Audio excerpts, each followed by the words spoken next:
At 07:30 on September 18, 1944, a 19-year-old Marine lay pressed against razor-sharp coral on Peleliu Island. His name was Private First Class Arthur Jackson. 3 days on the island. 0 confirmed kills. Surrounded by dead and wounded Marines. Ahead of him stood 6 reinforced concrete pillboxes, each one filled with Japanese soldiers trained to die in place. Behind him were Marines who could not advance. To his left were Marines who could not retreat.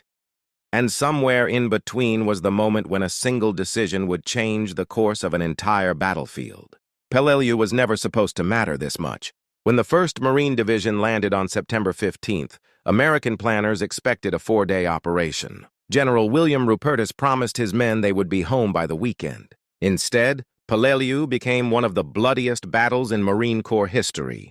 The Japanese commander, Colonel Kunio Nakagawa, had rejected traditional doctrine. No banzai charges, no suicidal rushes into machine gun fire. Instead, he turned Peleliu into a fortress. Concrete bunkers carved into coral ridges, hundreds of yards of underground tunnels, interlocking fields of fire designed to trap attackers in kill zones. The Marines didn't fight an army, they fought the island itself.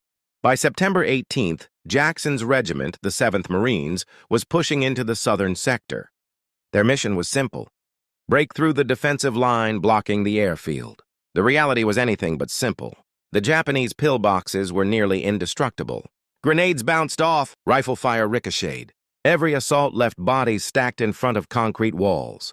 Jackson's platoon advanced 200 yards that morning before everything stopped. A massive pillbox dominated the approach. Every movement drew machine gun fire. Every attempt to flank it ended in death.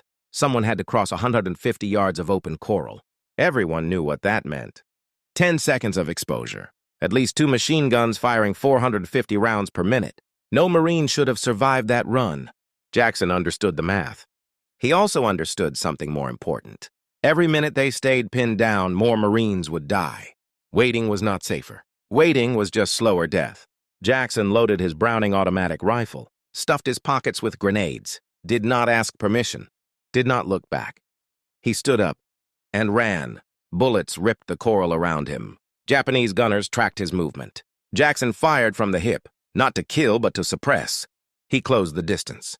100 yards, 80 yards, 60 yards. Reloaded behind cover. Ran again. At 20 yards, the geometry shifted. The pillbox's firing slits couldn't hit him anymore. Jackson reached the blind spot.